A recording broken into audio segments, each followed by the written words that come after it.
I grew up in a little tiny town in South Texas during the middle of the last century. This story comes from there. When I was 9 and my brother Garland was 10, Uncle Tuck McPherson took us to the Texas Theater to see Old Yeller. Our mother did not often allow us to see movies. Drama's a stimulant, she said, and they're overstimulated as it is. Oh, baby, this movie's about a dog, said Uncle Tuck. It'll not hurt them. So we went. As movies go, it was pretty good. Not perhaps as gripping as Davy Crockett, but still tremendously engaging. When Old Yeller got rabies and had to be shot, we sniffled and sobbed. Even Uncle Tuck blew his nose. Later, emotionally drained, we were taken to Buell Granger's drugstore for root beer floats. Buell crept out from the magazine rack and leaned against the countertop. Old Yeller, he said.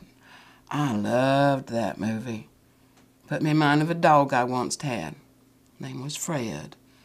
That dog could do almost anything. Cut a calf away from his mama, run all night and all day. Good hunting dog. Only dog I ever knew could climb a tree. Dogs don't climb trees, said Garland. This dog did. He'd run up that low-hanging mesquite limb next to the house and sleep on the porch roof of a night. Come along somebody he didn't know, he'd inch down to the eaves trough and wait till they're square underneath. Then he'd let loose a growl so mean it made all the little short hairs on the back of your neck stand straight up. Yes, sir, he was a good dog. Buell looked us over. Those young'uns need a dog, Tucker. They do not need a dog. They have a little sister. Let's see, they got a little sister, a possum, 3 rabbits, 2 banty roosters, a one-eared tomcat, and Rogelio. Rogelio doesn't count, said Garland. He lives at Nona's. He counts, said Uncle Tuck. He counts. Rogelio was a pig.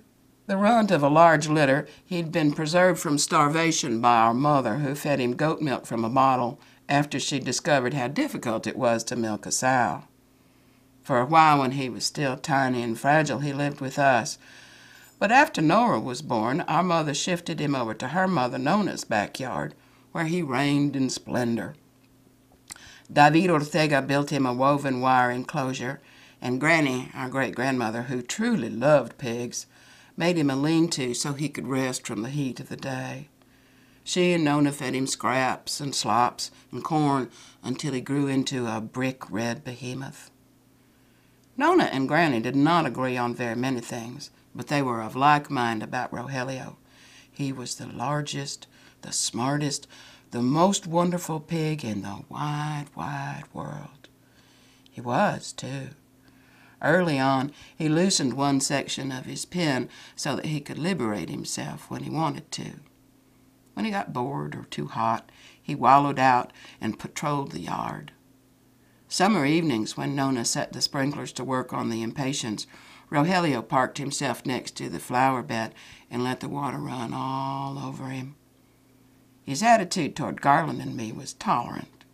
He let us scratch his back and behind his ears, and he liked to watch us play marbles, but he doted on Nona. Often they sat together on the front porch in the mornings before she walked over to the library to work.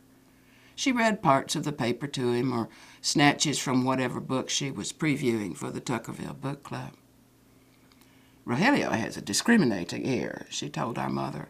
He prefers Eleanor Wiley above all American poets, and he does not care at all for Hemingway.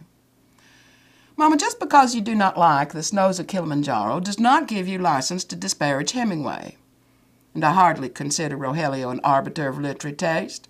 Granny read him The Cremation of Sam McGee last week, and he enjoyed it hugely. It was Garland's idea to transform Rogelio into Old Yeller. It required a good deal of imagination. He was the wrong size and totally the wrong color. But after much effort, we got him to grunt and whuffle around the yard behind us. And he even developed something almost like a bark when we offered him a peeled banana. The part of the story we were most keenly interested in reconstructing was where Old Yeller gets rabies and has to be shot. No matter how hard we coaxed, though, Rogelio would not snarl nor charge at us with malevolent intent. "Nona," said Garland, "can pigs get rabies?" "Not to my knowledge. Call Tootie Connolly, see if he knows." Tootie was Tuckerville's large animal veterinarian. Tootie said bats get rabies, raccoons get rabies. Pigs can get rabies, but I never saw one. Why? Is there something wrong with Rogelio? No, we were just wondering. Tootie's office phone was on a party line. By supper time, half of Tuckerville not only knew that Rogelio was rabid, but that he'd bitten Garland, who'd been rushed to the hospital in Kingsville, where he was at that moment being given the rabies shots and hanging on to life by the merest thread. Donetta Dudley came over to condole with Nona that evening. "He'll have to get them shots," she said. "Polly's brother-in-law, Silas, he got bit 2 years ago. They had to strap him to the table. He said it was like shooting fire through his veins. And such a shame to have to put Rogelio down, him being so clever and all." Just then Rogelio himself lumbered up the porch steps and grunted. Donetta whirled around, shrieked madly, and hurled herself through the screen door. "Call Noah Pickett, Granny," hollered Nona. "She's having fits." The phone rang. "Randa, this is Benny Garza. Where is the pig?" "He's out on the front porch," said Granny. "Lock the doors and stay inside. I'm on my way." Benny screeched up onto the sidewalk a few minutes later, a siren screaming and the lights flashing. He leapt out with his rifle in his hand. Granny was sitting on the glider. "Whatever more do you intend to do with that gun, Benny Garza?" "I'm going to shoot that pig before he bites anybody else. How's Garland, anyway?" "Benny, you just go put the gun right back in the car. Garland is at his mother's house asleep. Donetta's in there on the bathroom floor having a damn fit. Rogelio hadn't bothered anyone, and if you even think about shooting that pig, I will make certain the entire population of Repollo County knows exactly what your boss is doing with Lyda Bemis out by the Mile 9 marker on Thursday afternoons, and he will lose the election to Norbert, and you'll both be out of a job." After that, we were forbidden to play Old Yeller with Rogelio. Uncle Tucker did persuade our mother finally to let us have a dog, but that's a different story.